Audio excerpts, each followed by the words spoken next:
to the academic field. And with us we have today, we've got Professor Dr. Halimatun Hamdan, Vice-Chancellor of University Malaysia of Computer Science and Engineering, UNIMAI. Good morning and welcome to the show. Now, back in the day, where women were not really, well, it was said that women had to stay at home and juggle family and, cook and clean and all that kind of stuff and be the, quintessential housewife, and you decided to not only study but do science, which was totally somewhat a man's field. Was it encouraged by your family? Did you find difficulty? Was it a challenge for you? Because I'm the eldest in the family. Family of six. Okay. I have 6 siblings. I have 4 brothers and 1 younger sister. And in the family, we compete with each other in terms of education and so on. And my father was a police officer. And so they really give us the opportunity to make our own decision when it comes to education. And he encouraged me to further my study. My mother is a housewife, but she really encouraged her children to go all out when it comes to education. So, like in those days, to go for study like to America, it's a very, it's a big very thing. far place. Yeah, it's a long way to go. Sure. There was no handphone at that time and so on. So, but it was a challenge, So I took the challenge because I wanted to be different. I wanted to excel in whatever I do. Sure. So I took the challenge and went overseas. Tell us about your days as a researcher and a scientist. Yeah. Working in university is a very good place, conducive environment for scientists to do research. Okay. So I had all the opportunity for 30 years. So I did research because if you want to advance in your academic, you have to do research, being a scientist right now. So when you do research, you don't know what you're going to get, because every day is a new day to you. Because when you do something, you hope that you will come out with the answer. So is that what drove you to find out the unknown? Yes, that's right. Yeah, and so doing research as well, you collaborate with students, with people from the industry and so on. So it's very interesting actually. Okay. Because you said what you want to do. Coming back to your work, how did you marry physical chemistry and ICT? Okay.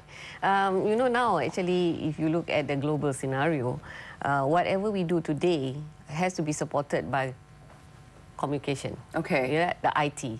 So in science, we have been using computer. Okay. So that's why it's just that not much difference, because computer science is about science as well. Yep. It's the application of the knowledge in science, mathematics, and so on. And nowadays, what we want to do is to integrate computer into science. Okay. So as a scientist, I really appreciate the computer scientists. Sure. And we hope that the computer scientists will appreciate the scientists as well.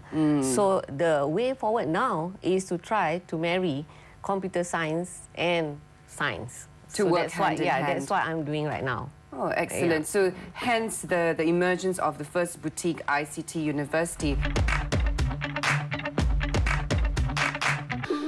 What's your biggest challenge? What do you think the biggest challenge for a mother is in this era especially?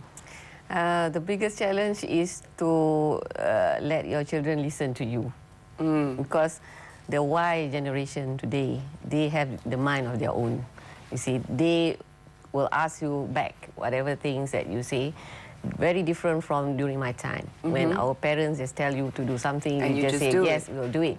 But the children of today, the most of the young people today, they have their own mind, they think, and they have all the facilities, for them. So it's given. Right. So they're very fortunate in a sense. So that's why they should be given the opportunity to decide on what they want. And we have to support what they are doing. Okay. Well, back to the boutique ICT University. What are your aspirations for the university itself in years to come? Okay. This university is going to be, hopefully, it will be a special university because we are trying to attract the excellent students. They have to be committed to becoming computer scientists and computer engineers. So we select them, and when they come, we will make sure that they develop the interest and commitments towards computer science, and we want them to go all out. Okay. You know? So they will be sponsored, and hopefully they will graduate first class when undergraduate, and then they will continue further their education to the higher level, to master's degree, and then hopefully they will do their PhD as well.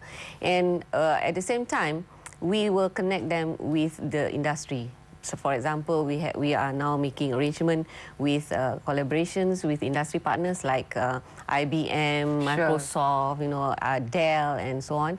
So, by the time they graduate, they will have the opportunity to do some internship with these industries, and hopefully they will be... So it doesn't just end at the education? Yeah, that's right. So they will be exposed to the working world, and hopefully these industries will pick them up. Oh, wonderful! Before they graduate. Yeah. Yes, good luck in you know, in expanding and having this ICT University. And we hope that, you know, a lot of students out there are going to be taking heed, and, you know, parents especially, if you want to nurture your children in a certain way and towards this industry and have this amazing career like how you did.